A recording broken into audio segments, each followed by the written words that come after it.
Alright, my goal for today, I have the rings, they came in. So we're going to clean all those piston rings. We're going to clean that oil filter at the same time with the dirty diesel that comes off of these. And then we're going to soak these in oil after we get the rings on. And we're not going to do anything with the bearings because they haven't come in yet. This the other day I sanded and it literally rusted in here overnight. So my goal today is to get this painted, get it taped, painted, degreased, and then leave tape on this so it will not get rusty. But we are going to paint all this blue stuff blue, and so that means tomorrow we can put all this stuff back together. And the paint that I've chosen is just safety blue. This was $26 at Lowe's. It was $55 at Home Depot, so about half price at Lowe's, and it's just industrial enamel, and it's about the same color as the Ford blue. I don't think anybody will be able to tell the difference in those colors, and it's a lot of it for cheap. So this thing's been painted a couple different colors, blue, just depends on what you like. To me, sail blue, Ford blue, they have an older dark Ford blue, and the problem is the darker you paint it, the faster it will get darker. I've noticed if you use a lighter blue, it gets dirty and looks like the older Ford blue. So I'm just going to go with the safety blue. That's going to be good enough for me. And we're going to put some hardener in it from the automotive hardener, and I'll show you some of that, and we'll paint all this stuff. This looks like crap. Looks like somebody wire wheeled it at one time and painted it. So I guess we'll sand this piece a little bit, but we're gonna have to do a lot of prep work, which is no fun. Prep work is no fun. I basically went to Harbor Freight, got a little nylon thing and buffed all this stuff up, but I did not clean any more gasket surfaces. I'm gonna wait, since everything was rusting, to not clean any of that stuff. So we're gonna wipe all this stuff down with the brake clean. I took 220 after I wire wheeled them. That's 220 sandpaper, and I went around here and I sanded this. I mean, this isn't going to a show tractor. It's going to be a abused tractor if it gets running. It's going to be doing some dirt work. So I just tried to smooth that old stuff out. And the other funny thing was, those were the bolts that were covered, covering the paint. So I'm not 100% sure what the color paint is, but that's real close to safety blue. So we're just going to shoot it in that safety blue. There again, that's some of the old stuff up underneath. It looks more safety blue. I guess somebody had painted this thing a couple times. I got a little friend trying to help me out here, and I'm going to paint that barbecue pit black, which is high heat barbecue black. That seems like on exhaust manifolds and such, that seems to hold out pretty good, and if it doesn't, then you can just come back and respray it. And there's my paint. I want to get the hardener, get the thing out, wipe all this off, and then I'll show you painting.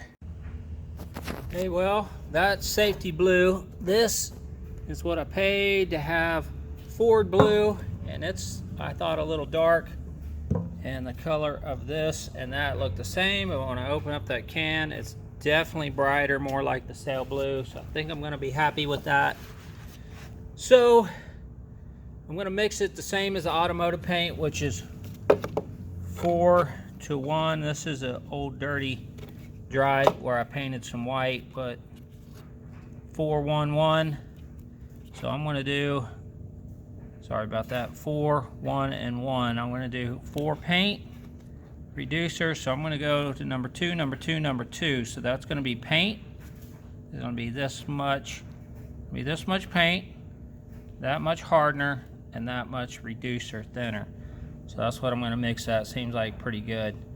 If I was just going to go crazy, which I don't think I need to do, I could go this, this, and this, and then that almost gives me a full quart of paint. That's going to give me about a half a quart of paint.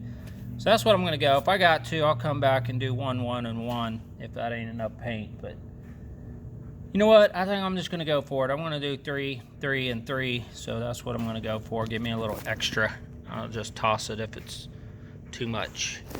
I have my Restoration Shop Urethane Hardener, which is, this number is for the acrylic enamel single stage urethane hardener, medium urethane. That's supposed to be for 70 degrees. It's probably about that. Got a Harbor Freight spray gun. Got all this stuff, screwdriver. We got some of this stuff taped off, so I'm gonna mix it and we'll start painting. Okay, there that is mixed. The 3 parts that was so thick without that thinner in there.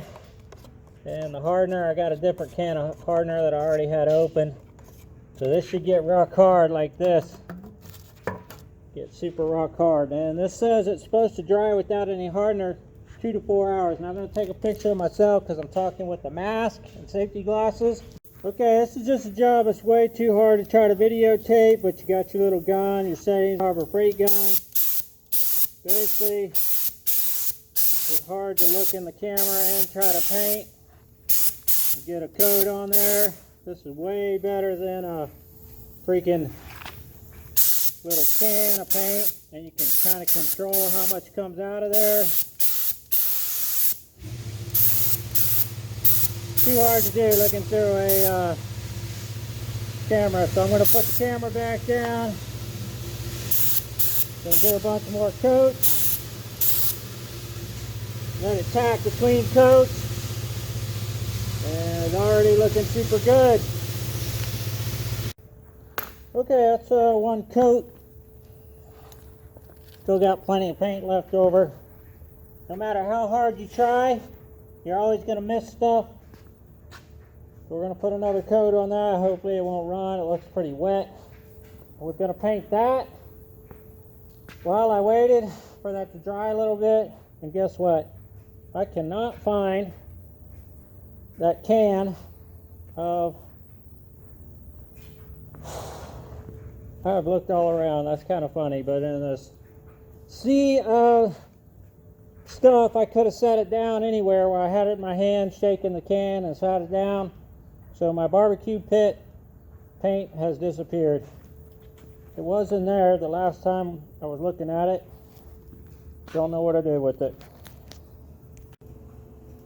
I've been walking around trying to find this, tracing my steps. Here's the paint. I had forgot to turn this on. I ran over here, jacked with something and grabbed something and sat my paint down. So the mysterious paint's been found. All right, don't waste your good urethane. Get some cheap. Clean your gun good. Clean your lid good. Don't store it, let them dry, or the lid will get stuck on there. Somehow I ended up with a Harbor Freight lid that lid doesn't even screw on there, so wouldn't want to use that to paint a car or it will leak and drip out. You also got to make sure this vent stays ventable. There's a little hole there on the side. I need to make sure that that's unplugged, because if that plugs up, it won't let the paint come through the gun. And also, there's usually a screen in there. I take that screen out. The most important thing is, it doesn't matter how dirty this cup is. What matters is when you pour it into your gun that you use a strainer and get all the chunks out, or that will mess you up. So it doesn't matter. I could reuse this cup several times for dirty paint stuff like this. If you're going to paint a car, I'd get a new cup and always use a strainer. But the problem is that little screen that's in there always gets plugged up. You can never clean it good enough, so it's better just to pull it out and use a strainer. So I'm done. That's 2 coats. That looks pretty good. That looks pretty good to me. 2 coats of thick paint, basically on there just to weather protection. So to me, I think that looks pretty good. I don't know if that's Ford blue, but well, That's supposed to be Ford blue, which is darker, but I like the sail blue or the lighter blue, so this safety blue is working fine for me.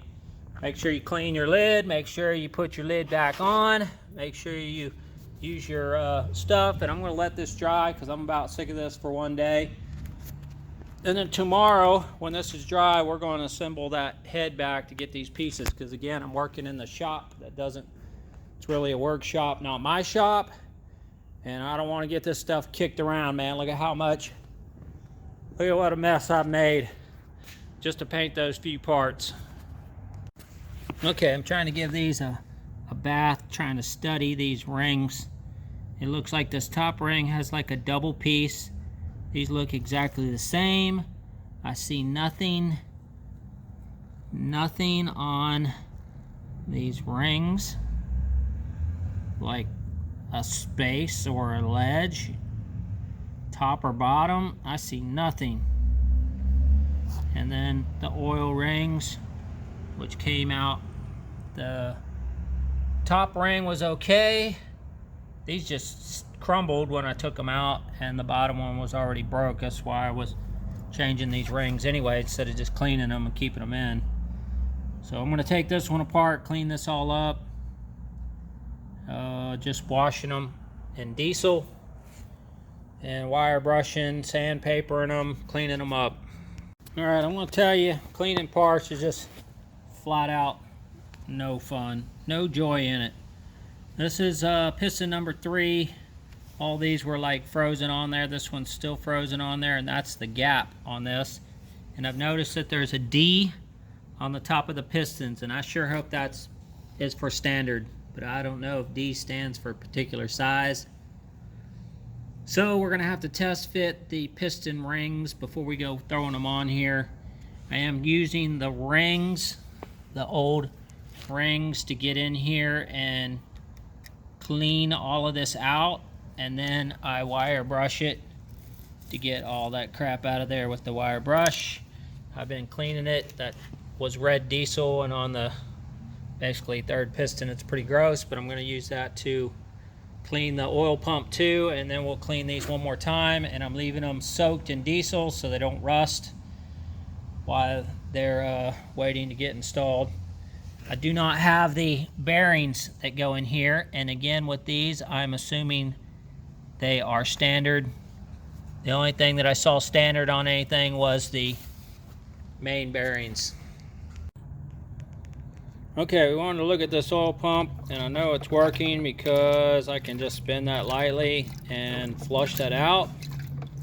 So that's pumping diesel fuel through it. The screen was really nasty. I just wire brushed it. You can still see some goo, so I'm going to clean that again with some brake clean, and then we'll oil this up. But right now we're just going to leave it kind of like it is with diesel on it so it won't rust out. And hopefully we'll just get these parts back together once we get these, and then we can put all this stuff on. Probably prime this up with oil, maybe. Same thing, you know, do what I'm doing here. Prime it up with oil. Prime it up with oil. Make sure it's pumping oil, and then bolt it up there. It shouldn't be any big deal. Spin this thing and lock it up in the upper drive. So, getting some stuff cleaned. All the rings were nasty. Let me show you how those turned out.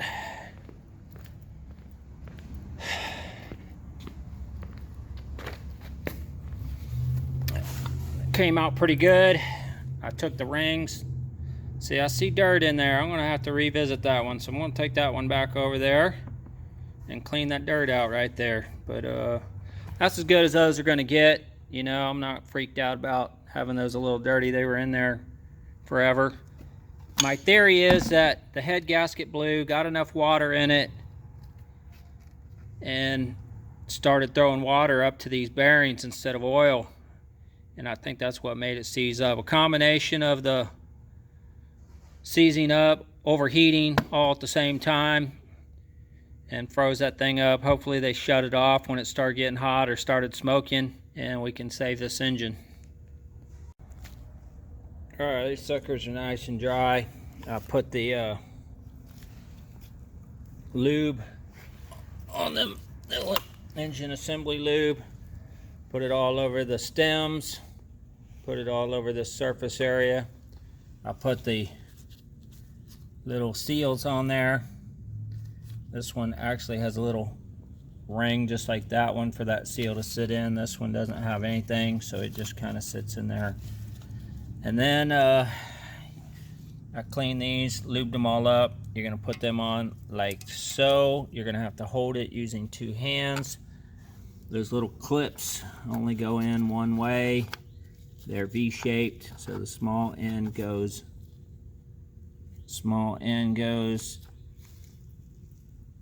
in, and then you put this valve spring compressor. Once you get them off, it makes it easy. Put one against the valve there and one against that, kind of like there and there.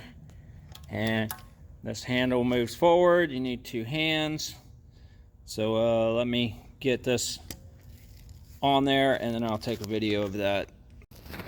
Basically, I'm not locking that handle down, but I got it sprung in there enough.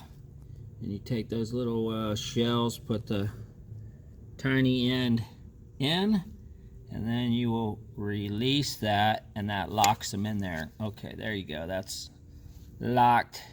And I kind of control it, and you just stick them in there and then release it. And you got to hold them in there with your finger to get them started, and then you release it on there like that, and it stays on there. So those are locked in there now. So there you go. Move on to the last one.